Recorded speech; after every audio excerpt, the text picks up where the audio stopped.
Somewhere deep in the Carolina Low Country, hidden in dusty ledgers and overlooked archives, a story waits, a story deliberately erased, buried beneath decades of polite history.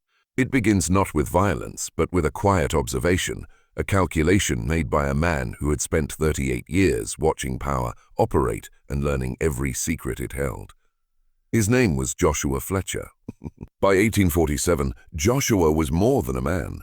He was a force built from pain, forged in the relentless machinery of ownership, exploitation, and loss. For 20 years, he had been property, a breeder of children he would never raise, bound to women sold away before bonds could form, each child a ghost in someone else's ledger.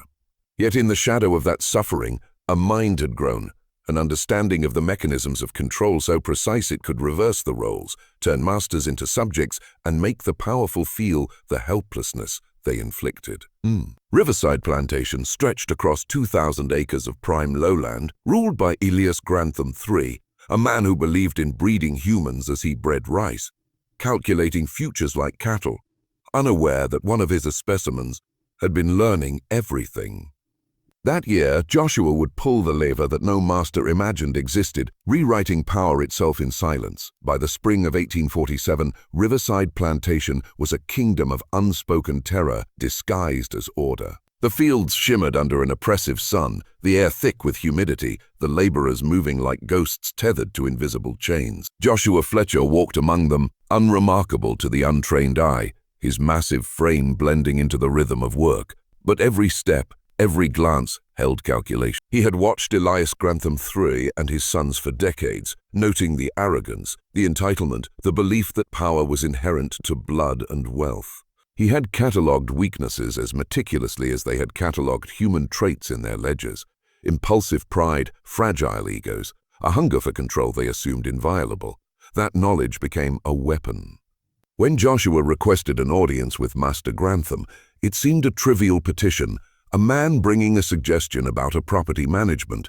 Yet the meeting concealed a trap, a seed of reckoning that would bloom with precision. Grantham, confident in his superiority, could not see the predator disguised as obedience.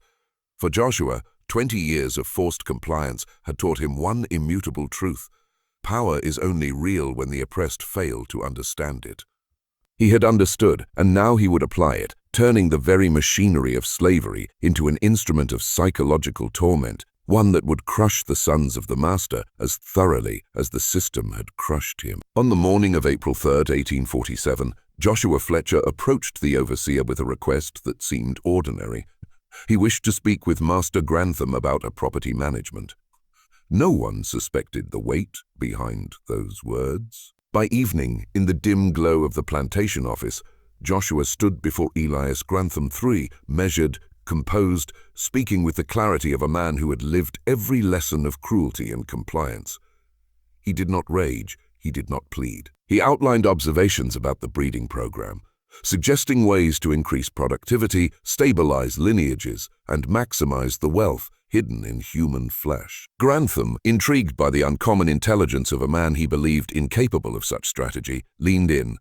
Joshua spoke of families torn apart, of futures stolen, of generations squandered, and then, almost casually, proposed a new experiment, one where the children of the master would experience the very vulnerability, the helplessness, the objectification that had been imposed on him and countless others. Grantham noted the sophistication, the audacity, but he could not grasp the danger yet. Joshua had been listening, learning, cataloging weaknesses for 38 years. Joshua Fletcher's program had begun to dissolve their assumptions about power. Robert, the middle son, had become a study in collapse. Each day of failed defiance deepened his despair, leaving him hollow-eyed, hesitant to speak, trembling the weight of choice denied. Thomas, the negotiator, wrestled with a moral confusion that gnawed at him relentlessly. He had sought connection, sought understanding from the women paired with him, only to find that sincerity under coercion was meaningless. And Elias Verfor, who had returned first, remained quiet, his compliance mechanical, yet within that obedience simmered an understanding, a cognitive reckoning with the system that birthed him. Joshua, meanwhile, operated like a shadow emperor, invisible in plain sight, orchestrating every interaction, calibrating every psychological pressure point. ensuring the sons could not hide from the truth. The plantation itself became a mirror of suffering and control. Every action, every enforced routine, every deliberate restriction taught lessons that words could never convey.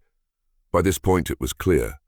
The Grantham sons were no longer masters of anything. They were instruments, and the teacher was Joshua Fletcher. June arrived with relentless heat, and with it, Joshua Fletcher's program escalated. The Grantham sons were now fully enmeshed in a system they could neither escape nor understand. Nightly confinement continued, each room a calculated space of isolation and reflection, where autonomy was stripped to the bare minimum. Daylight work masked the deeper lesson. Their bodies and choices were no longer their own. Joshua had selected women who carried scars the sons could not ignore, survivors of the exact system their fathers had perfected. They enforced the lesson with quiet authority, reminding the men of the consequences of control without empathy. Each encounter was deliberate, each instruction a psychological hammer striking at privilege and ignorance. Robert's despair deepened, a visible fracture in his identity that left him lethargic, hesitant, and haunted. Thomas wrestled with the futility of morality under coercion, understanding that manipulation could not be undone by kindness. Elias Warr, ever silent, absorbed, catalogued, and understood the architecture of oppression from the inside out, his mind a weapon forged in observation. Joshua moved among them like an unseen general, invisible in labor, omnipresent in influence. Riverside Plantation, long a monument to wealth and domination, had become a laboratory of subtle tyranny, where power itself was dissected, inverted, and taught through experience. The masters were learning. Too late, they were learning. By mid-June, the Grantham sons were unrecognizable, not in body but in mind. The lessons Joshua Fletcher orchestrated had taken root, exposing every illusion of control they had ever possessed. Nightly confinement was no longer just a physical restriction. It had become a mirror, reflecting the helplessness they had inflicted on others for decades. The women, survivors and guides, enforced this mirror with quiet precision, demonstrating the consequences of power wielded without conscience. Robert's collapse became complete. He wandered through the plantation like a ghost, his sense of self hollowed, broken by the inescapable reality that authority can be stripped by patience and strategy. Thomas, who once sought negotiation and compromise, understood the futility of morality under coercion. His empathy, weaponized against him, became another form of torment. Elias Warr, silent and calculating, carried a weight of understanding that far exceeded his years. The system that had produced him could be inverted, weaponized, and wielded by those it oppressed. Joshua remained the invisible architect, moving through labor in plain sight, orchestrating fear without violence, obedience without threat, and revelation without words. Riverside Plantation, a monument of mastery and domination, had become a theater of psychological truth. Here, privilege crumbled, arrogance was shattered, and the sons of masters were finally learning the language of helplessness they had imposed on others. By late June, Joshua Fletcher's design approached its final stage. The Grantham sons were no longer individuals in the way they had once understood themselves. They were experiments, their egos stripped, their identities refracted through the prism of helplessness. Each night, confined in rooms stripped of comfort and choice, they confronted the same reduction their father had imposed on enslaved people for decades. Robert's despair was complete. He no longer resisted, no longer schemed. He existed as a cautionary example of power undone. Thomas's negotiations had failed repeatedly, leaving him to reckon with the futility of influence under absolute control. Elias Warr's silence had evolved into a cold comprehension, a quiet but potent understanding that survival required obedience, and that knowledge itself could become a weapon. Joshua, the invisible executor, observed and directed, a presence felt even when unseen. The women, participants by choice, carried the authority that had been denied them for decades, enforcing lessons with patience, discipline, and unflinching clarity. Riverside Plantation, once a fortress of privilege, now functioned as a laboratory of revelation. Every command, every restriction, every enforced pairing was a reflection of decades of oppression turned inside out. And in this inversion, Joshua Fletcher had become more than a man. He was the architect of truth, the unseen teacher of the ultimate lesson. Power is a fragile illusion, and the oppressed can learn to wield it with terrifying precision. By July, the Grantham sons had been transformed. They moved through the estate with caution, hesitation, and awareness, shadows of their former arrogance. Joshua Fletcher had orchestrated more than punishment. He had created understanding, a comprehension of helplessness and objectification that no lecture could instill. Every pairing, every enforced routine, every moment of strict autonomy was designed to mirror the suffering the son's father had imposed on generations. The women, survivors of trauma, became instruments of this teaching, guiding with authority born from experience, refusing manipulation, demanding recognition of what it means to be powerless and yet observant, compliant yet aware. The lessons had seeped into the very core of the men, reshaping identity through controlled exposure to loss, separation, and obligation. And here lies the crucial truth. Understanding through experience is irreversible. For those who watch this now, who seek mastery, who hunger for hidden knowledge, pause. Comment below twice the phrase, "I see the system," twice. Let it anchor what you are about to internalize. This is not casual knowledge, it is transformative. Like the Grantham sons, you are stepping into awareness, you are confronting the machinery of control and learning its language. Joshua Fletcher's reckoning was absolute, and now its lessons are yours to witness. As summer waned, the effects of Joshua Fletcher's reckoning became undeniable. The Grantham sons, once confident heirs of wealth and dominion, now carried a permanent fracture in their identities. Robert's despair had hardened into quiet compliance, his arrogance replaced by cautious calculation. He no longer moved through the world assuming ownership of others. Thomas, forever marked by the futility of persuasion under coercion, bore an acute awareness that intention cannot override systemic control. Elias V. silence remained, but it had transformed into understanding. A deep cognitive knowledge of power's mechanics, its fragility, and the consequences of misused authority. The plantation itself had become a living archive of psychological transformation, walls, fields, and rooms bearing witness to lessons in helplessness and control. Joshua, blending seamlessly into daily labor, remained the unseen architect, ensuring every interaction reinforced the awareness he had engineered.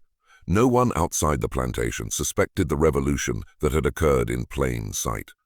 Letters documenting the entire program, meticulously prepared by Joshua, were safely stored with abolitionists as a safeguard, evidence of a system turned inside out. For decades, Riverside would carry the imprint of this reckoning, its aristocracy forever altered, its sons haunted by lessons that could not be undone. Joshua had proven that control is never absolute and that knowledge of its mechanisms is the ultimate weapon. Joshua Fletcher's reckoning did not end with the Grantham sons. Its consequences rippled outward, touching neighbors, associates, and the very structure of power that had defined South Carolina's plantations for generations. News traveled quietly, through whispers and coded letters, that Riverside had become a place where even the heirs of masters could be rendered powerless, taught the weight of autonomy lost.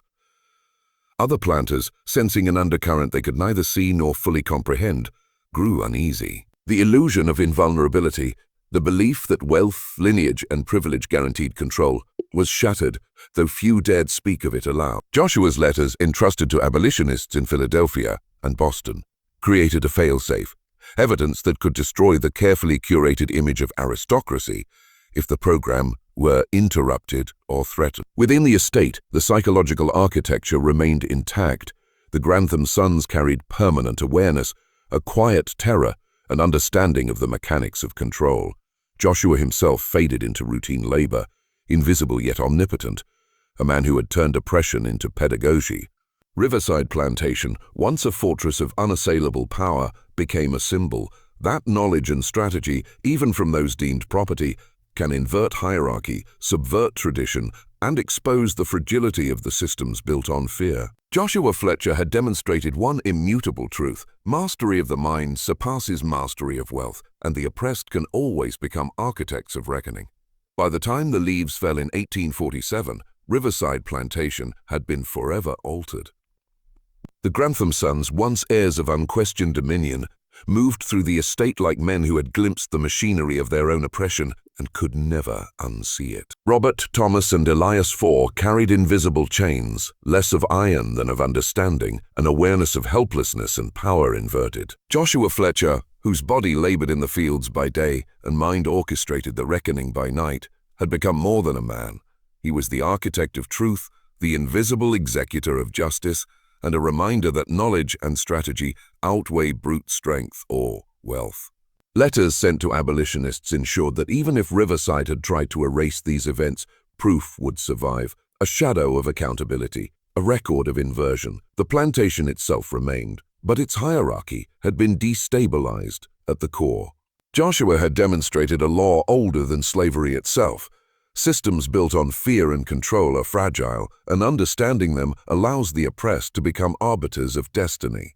For those who hear this story, consider it a warning, a lesson, and a call. Observe, learn, and never underestimate the quiet intelligence of the unseen. Power is never absolute, and knowledge, dangerous, forbidden, precise, is always a weapon in the right hands. Joshua Fletcher proved it.